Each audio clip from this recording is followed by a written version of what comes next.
Calvin Dark is the principal and co-founder of RC Communications. He joins us now from Washington to discuss this further. Hi, Calvin. Thanks for being with us. I mean, how much, let me put it this way, how much heart and sincerity is actually in these decisions to normalize relations with Israel? Because some are just saying it's blackmail by the United States. Is that what it is? Well, I think that we have to actually look and see what has been done.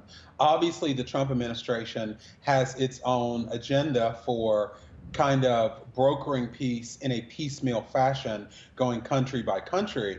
But when it comes to kind of like the trade-off in this specific case with Morocco, it's more than words. This is a conflict that's older than I am. It's from the 70s. And right now, we are a step closer to resolving that because the U.S. has now taken the step that other administrations have hinted that they were going to take to finally resolve this conflict, which puts Morocco in a better position to be a leader in resolving the Israeli-Palestinian conflict. So at least in this case, it's not just window dressing or empty actions. Is it resolving the conflict, though? Because the U.S. may recognize the Western Sahara as part of Morocco, but the Polisario Front and Algeria, who very strongly backs it, they're still there.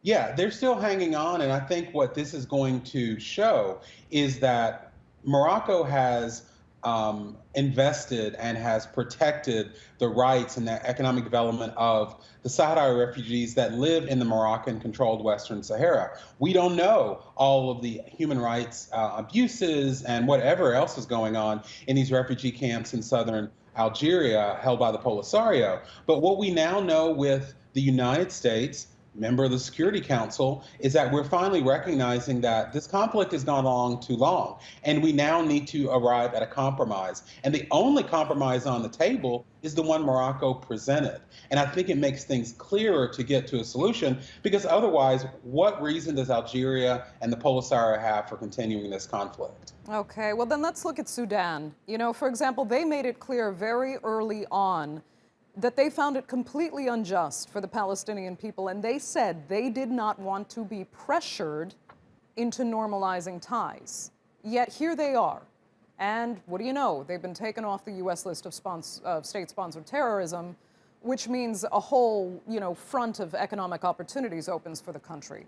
I mean, if that's not quid pro quo, what is?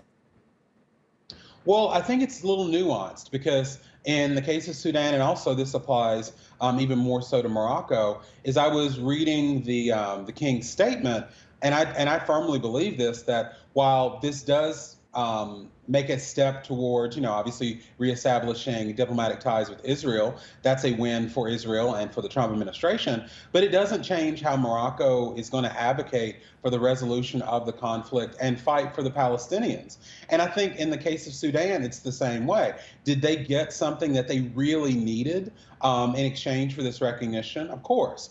Does that mean that they are going to not be the advocates for the Palestinian cause like they were before? Of course not. So I think we need to realize that there may be quid pro quo, but it does not change the country's commitment to resolving the Israeli-Palestinian conflict. Okay, I mean, you know the history of these kinds of dealings. I mean, tell us when this really has, worked out in the past to give, I guess, to gain some sort of advantage in diplomatic dealings for a country, to kind of compromise on some of its values, but gain something bigger and better for everyone in the end. Well, I see it a little bit differently. I don't really see, in the case of Sudan, Morocco, or the other countries, that they've really exchanged some of their values.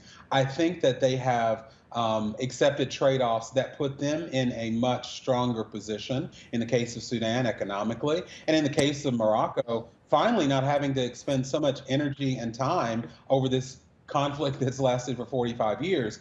I think that this better positions them to be leaders in the conflict. So I don't think it has to be a trade-off or a trading of values. Okay. Calvin Dark, we're going to have to leave it there. Thank you so much for being with us. We appreciate it.